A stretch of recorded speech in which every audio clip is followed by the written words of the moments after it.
Ajda Fifer je torej doktorica psihologije, pri svojem delu pomaga ljudem pri soočanju in premagovanju izgorelosti, depresije, anksioznosti, panike in nespečnosti. Eden od njenih načinov pomoči je najprej pojasnjevanje, da človek, ki se sooča s stisko, najprej razume, kaj se v njegovi psihi in telesu pravzaprav dogaja. Tudi doktorica Pfifer se je soočila z izgorelostjo, ki pa jo danes jemlje kot darilo, saj kot pravi, zdaj bolje razume ljudi z duševnimi težavami. Med tehnikami lajšanja so, poleg individualnega svetovanja, tudi tehnike sproščanja. Danes vas bo spodbudila, da jih boste izvajali tudi doma. Podala pa bo tudi nasvet o tem, kako se motivirati, ko smo popolnoma na tleh. Ajda, beseda je tvoja. Najlepša hvala, Tina. Lepo pozdravljeni vsi skupaj. Aljoša je podal tako lep uvod, pod katerega se podpišem. Mene pa ste prosili, da podam čim več konkretnih nasvetov. In za začetek bi povedala, da ko sem sama izgorela, to je bilo v začetku leta 2018, sem zelo pogrešala zgodbe, v katerih bi ljudje zelo sočno, pristno in natančno opisovali, kako so se počutili. In zdaj bom jaz poskušala zelo na kratko opisati, kako je ta moja izgorelost izgledala. Morda bo komu to koristilo. Torej, nekega dne, po seveda vseh tistih letih delovanja, kot ga je opisal Aljoša, sem doživela panični napad, ki se kar ni nehal. To je trajalo tedne, mesece in jaz sem bila v popolni grozi. Moje telo se je treslo, srce mi je razbijalo, moje misli so norele. Smrt je bila zelo blizu, ves čas mi je odzvanjalo smrt, smrt, smrt. Izpadali so mi lasje v šopih, izgubila sem 10 kilogramov. Skratka, to je bilo nepopisno stanje, kot da si naenkrat zastrupljen, počutiš se, da to nisi ti, ampak ti tam nekje spodaj veš, kdo si, ampak ne moreš biti ti, ker ti simptomi norijo in divjajo in nihče te ne razume. Skratka, ljudi okrog tebe je tudi strah, ker navzven se pravzaprav psihičnih simptomov ne vidi. Mi raje vidimo nekoga, ki ima zlomljeno roko ali nogo in rečemo, kako si bogi, in mu želiš, da se mu kosti čim prej zacelijo. Tisti, ki smo doživeli psihične simptome, pa smo navzven približno enaki. Morda v tisti res skrajni izgorelosti se vidi, da si ves upadel, ampak sicer se tvojih simptomov navzven ne vidi. In velikokrat dobiš vprašanje, pa kakšni so ti tvoji simptomi? In takrat je zelo hudo, pravzaprav sploh tega ne moreš pojasniti. Skratka, če se kdo tako počuti, upam, da niste v tako katastrofalnem stanju, ampak nekje tu vmes verjamem, da se lahko kdo najde.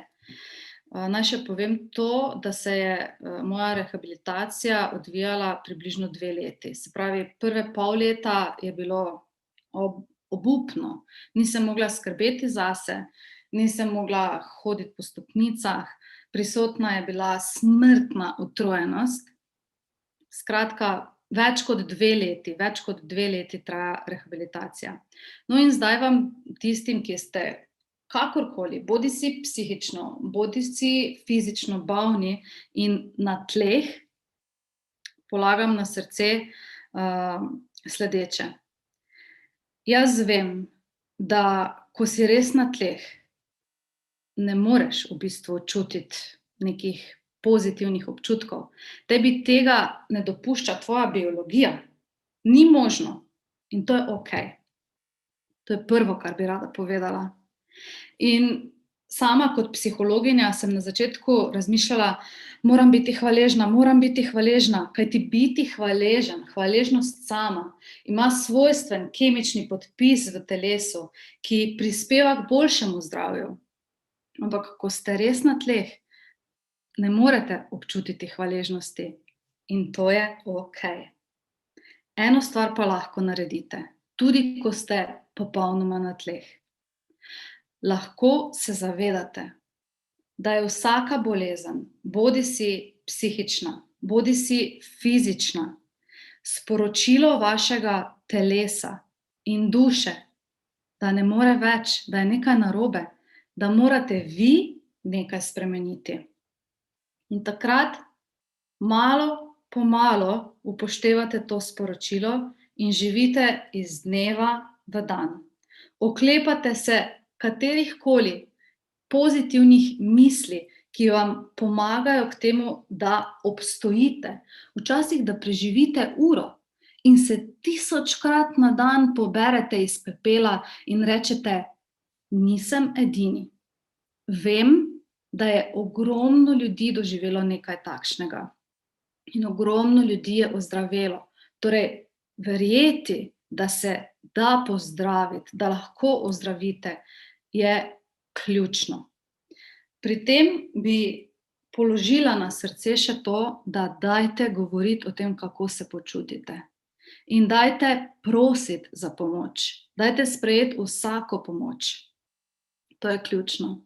In kot je že Aljoša nekje vmes povedal, ključno je tudi to, da se, če ne prej, takrat, ko nas sesuje, zavedamo, da si zaslužimo 100% lastno predanost samemu sebi in skrbi za svoje zdravje. In to ni niti pike egoistično. To je edino normalno in pravilno, kar lahko naredite. Samo tako, da ste vi v redu, bodo v redu tudi ljudje okrog vas in boste lahko pomagali neki širši okolici. Jaz za sebe in tudi za ljudi, ki prihajajo k meni, uporabljam, kot je že Tina napovedala, različne tehnike sproščanja. In v predavanju 3. decembra sem vam že podala eno tehniko, dihalno tehniko. Tudi danes vas bom naučila še eno tehniko. Največ uporabljam dihalne tehnike, tudi meditativne tehnike, tehnike vizualizacije, pozitivne prihodnosti. To vam priporočam.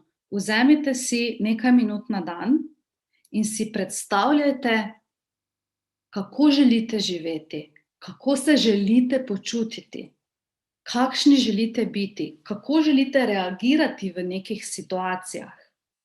Kajti naši možgani ne ločijo med tem, kaj si mi predstavljamo in med tem, kaj dejansko doživljamo. Zato tudi takrat, kadar mi sedimo v kuhinji za mizo in si predstavljamo nekaj pozitivnega, skozi nas teče vsa kemija pozitivnih čustev. Enako, kot če bi mi to dejansko doživeli.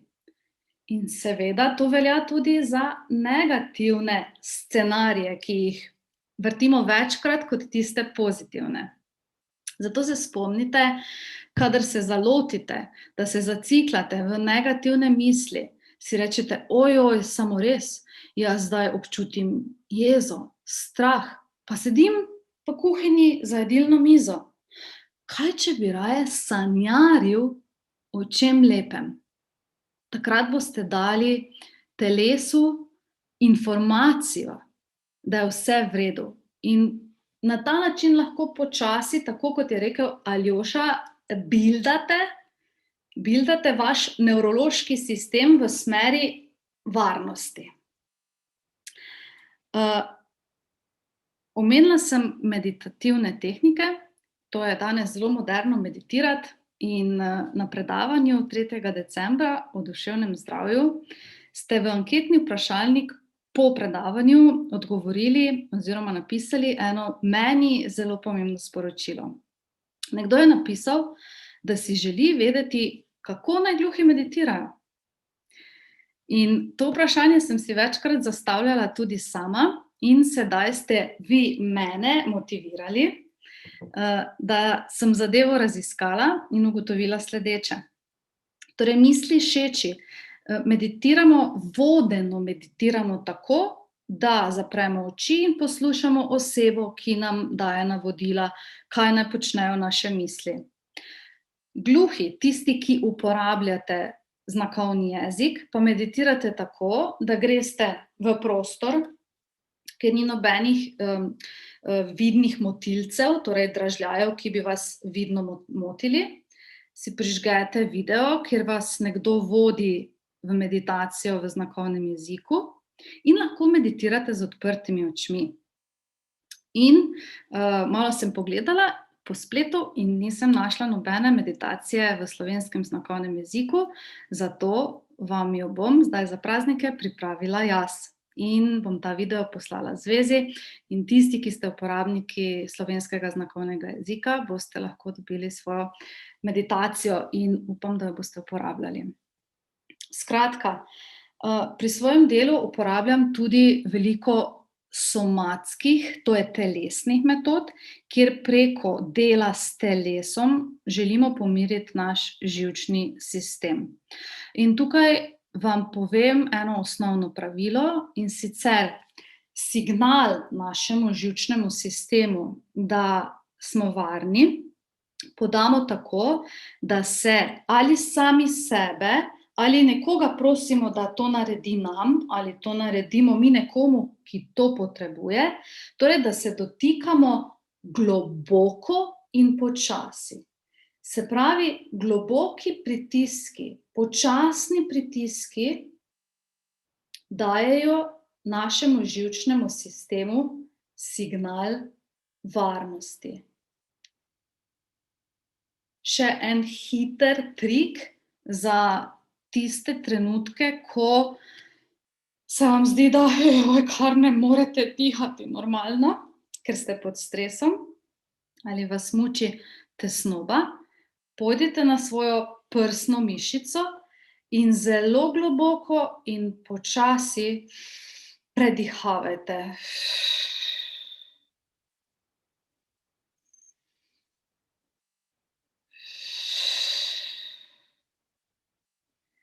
Sigurno ima vsak nekje na svojih prsnih mišicah bolečo točko. Tam se je zataknil stres. Dajte počasi in globoko tisto masirati in predihavati. Imam še eno kratko opozorilo. Če je kdo izmed vas res močno anksiozen, priporočam, da se najprej posluži dihalnih in telesnih tehnik in gre potem na meditacijo. Kadar smo mi res močno anksiozni, se zna zgoditi to, da kadar meditiramo, to povzroča tak stres, se pravi, mi enostavno biološko nismo zmožni kontrolirati svojih misli in lahko pride v bližino paničnega napada. Tako da samo za tiste, ki ste res v najhujšem anksioznem stanju, priporočam, da se najprej poslužite dihalnih in teh telesnih tehnik. Potem pa počasi greste tudi v meditacijo in vizualizacijo. In zdaj še, preden vas naučim tiste dihalne tehnike, ki sem jo obljubila, imam za vas eno motivacijo, da boste res te tehnike delali. In sicer, velikokrat se zgodi, oziroma skoraj pri vseh nas, ki teh tehnik nismo vajeni že iz otroštva, tako kot tam nekje na vzhodu. Torej, na začetku, ko poskušamo izvajati te tehnike, se velikokrat zgodi, da občutimo nek odpor v telesu, da se nam zdi, da pa mi tega ne moremo delati, da naše misli preveč norijo, da se mi ne moremo osredotočiti na dihanje, ker morda celo začutimo neko stisko. In moja motivacija je sledeča. Naj to ne bo vaš izgovor. Zaradi tega, ker to občutimo prav vsi, ki se šele učimo, ki treniramo, na primer meditacijo, vizualizacijo ali celo dihalne tehnike. Zato vam polagam na srce, dajte tehniki priložnost. In pojdite postopno preko teh nelagodnih občutkov in obljubim vam eno. Ko boste, na primer, po 30 dneh rednega poskušanja teh tehnik šli preko tega nelagodnega občutka in začutili eno posebno notranjo pomirjenost, ki jo boste lahko ponesli tudi v vsakodnevne situacije. Takrat se bo v vas prižgal notranji ogenj in našli boste svojo notranjo moč, ki vam je nihče ne bo mogel vzeti. In ta notranja moč, ta notranji ogenj, ko boste vedeli, da ste vi sami, ker ste vi sami nekaj prakticirali, dosegli izboljšanje v vašem psihičnem in fizičnem zdravju, to je nekaj neprecenljivega. In vredno je poskusiti. Zdaj pa še na hitro, poglejmo tisti 2 dihalni tehniki. Zadnjič sem vas naučila dihalno tehniko podaljšanega izdiha. Ne vem, če sem dovolj močno poudarila, da je potrebno pri vseh dihalnih tehnikah dihati brez sile, sproščeno, mirno. Torej, ta prva tehnika gre tako, da mi vdihnemo skozi nos in potem skozi priprta usta podaljšamo izdih. In to delamo zelo sproščeno. Poskusimo zdaj 3 take vdihe in izdihe in s tem pomirimo naš živčni sistem in vklopimo en poseben živec, imenovan vagus, ki je odgovoren za to, da smo mi brez stresa. Poskusimo. Skozi nos not.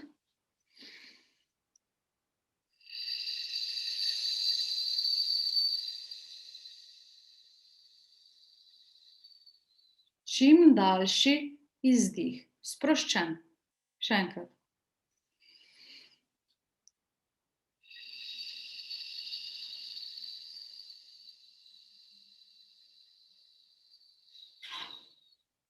Še zadnjič.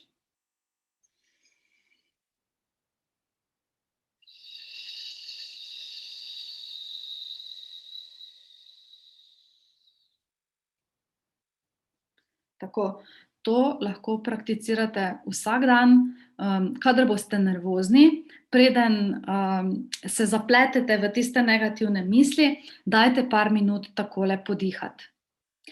In zdaj še druga dihalna tehnika. Poleg tega, da znižuje stres, anksioznost, ta tehnika zelo dobro vpliva na bistrost naših misli. Če se počutimo, da imamo v glavi meglo, nam ta tehnika počisti meglo in posije sonce. Gre za tehniko, kjer vdihnemo skozi eno nosnico in izdihnemo skozi drugo nosnico. In jaz bom zdaj s prsti pokazala, kako potekajo ti vdihi in izdihi, in tolmačka bo pokazala enako. Potem pa bomo to poskusili. Torej, skozi eno nosnico gre vdih in skozi drugo nosnico gre izdih. In skozi to isto gre potem vdih in skozi drugo gre izdih. In spet skozi isto gre vdih in skozi drugo izdih. In gremo še enkrat skozi isto vdih in skozi drugo izdih.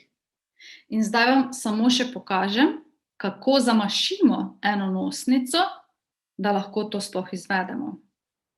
Torej, pokazala vam bom tehniko, ki jo uporabljam sama, v bistvu pa je čisto vseeno, katere prste uporabite. Jaz uporabljam ta 2 prsta, palec in prstanec. Sredinec pa dam na sredino čela. Torej, z enim prstom zaprem nosnico In vdihnem.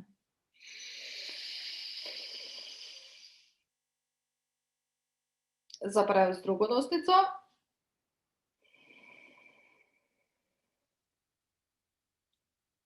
In skozi isto vdihnem.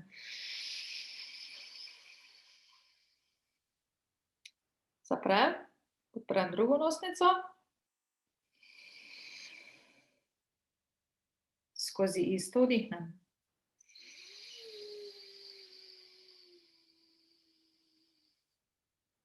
Zaprem, skozi drugo izdihnem.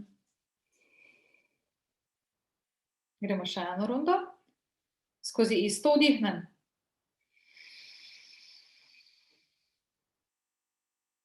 Zaprem, skozi drugo izdihnem. Torej to počnete zelo sproščeno in za vsakim vdihom sledi kratka pavza in za vsakim izdihom sledi kratka pavza in tako naprej. Ajda, hvala lepa. Zelo je bilo zanimivo, tudi jaz sem malo dihala z vami in moram reči, da sem izjemno uživala. Najprej pa vprašanje. Torej, kako se obvarovati starša narcisa, pri katerem bi morala biti na obisku vsak dan? Imam svojo družino v drugi hiši, vendar bo verjetno na stara leta treba pomagati. Kaj svetuješ? Moje vprašanje, zdaj je to tako, ne, ta oseba ne more odgovoriti, ampak zakaj bi morali biti na obisku vsak dan? To je moje vprašanje. Prej je Aljoša govoril o eni pomembni zadevi, ki se moramo naučiti, in to je reči ne. Seveda se družimo z starši, ki so, se pravi, vseh sort so starši, ne? So prijetni in so taki, ki nam niso najbolj prijetni. Se družimo v tistih obdobjih, ko se nam zdi, da je prav, da se družimo, pa se podružimo za Božič, ali pa morda tudi ne. To je vaša odločitev in vaša pravica, da postavite mejo. Če v nekem odnosu občutite ogromno stresa, je največja lekcija v življenju, da se naučimo reči ne. In težko je, da ne bo zdaj izgledalo, da je to meni enostavno. Jaz se čisto istih lekcij učim. Če bi zdaj lahko debatirala s to osebo, bi mi bilo lažje, ampak vsekakor bi vas tukaj spodbudila k temu, da se naučite reči ne. Hvala lepa. Imava še en kratek čas, pa bi izkoristila mogoče še zadnji 2 minuti. Imam še vprašanje, in sicer, ali se da vsem ljudem pomagati? In koliko je pomembno, da človeku verjame v to, da se lahko pozdravi, ne? Mogoče je še prisotna tista miselnost, na terapijo pa ne grem, ne? Dokler ne grem, sem v redu, ne? Tja pa ne. Čeprav moram reči, da po drugi strani pa vse več ljudi spoznavam, ki z navdušenjem razlagajo, hodim na terapijo in ful se imam dobro. Ja. Recimo v Ameriki, v Združenih državah je že dolgo časa neka, bom rekla, osnovna higiena samega sebe, da ti hodiš na terapijo. Pri nas še ni tako, ampak velik dejavnik pri tem, da ni tako, je ta, da mi nimamo veliko terapevtov. Kaj ste mi že vprašali na začetku? Če se da vsako osebo pozdraviti. Ja, to. Ja. Moje mnenje, zdaj, ko sem doživela to, kar sem doživela, je absolutno, da to je mogoče. Ampak nekako zagovarjam stališče, da je dobro, da ima vsak terapevt zelo, zelo širok nabor tehnik in metod, ki jih uporablja. Meni osebno dejansko zelo, zelo koristi, da sem sama doživela, kar sem doživela, ker sem kljub temu, da sem psihologinja, da sem poznala teorijo, občutila tisto dno, ko ne verjameš, ko mogoče nekje tam v peti upaš, da se boš pozdravil, ampak vsake toliko se te poloti grozen strah, da te je nemogoče ozdraviti. In jaz zdaj zato toliko bolj suvereno motiviram tiste, ki ne verjamejo v to, da se lahko pozdravijo. In kot ste vprašali, ali je potrebno, da nekdo verjame v to, da se lahko pozdravi. Poglejte, ni potrebno, da nekdo verjame v psihoterapijo, ko gre na psihoterapijo. Ampak na svoji poti, na neki točki, se mu bo prižgala iskrica upanja. In ta je nujno potrebna za našo ozdravitev. In sigurno jo lahko lažje dobiš s tem, ko greš po pomoč, kot če si sam. To je dejstvo. In še en nasvet bi dala, če greste k terapevtu in vam ne sede, ne paše, menjajte ga. To je ključno, da je tisti na drugi strani nekdo, ki mu zaupate. Samo moment, Ajda, imava še eno vprašanje. Kako pomagati tistemu človeku, ki ima psihične težave, stres, pritisk od drugih in se mu kažejo tudi telesni znaki, vendar pa ta človek ne verjame, da je to psihičnega vzroka? Če lahko lepo prosim, imamo še približno 2 minuti, potem pa moramo zaključiti. Hvala lepa.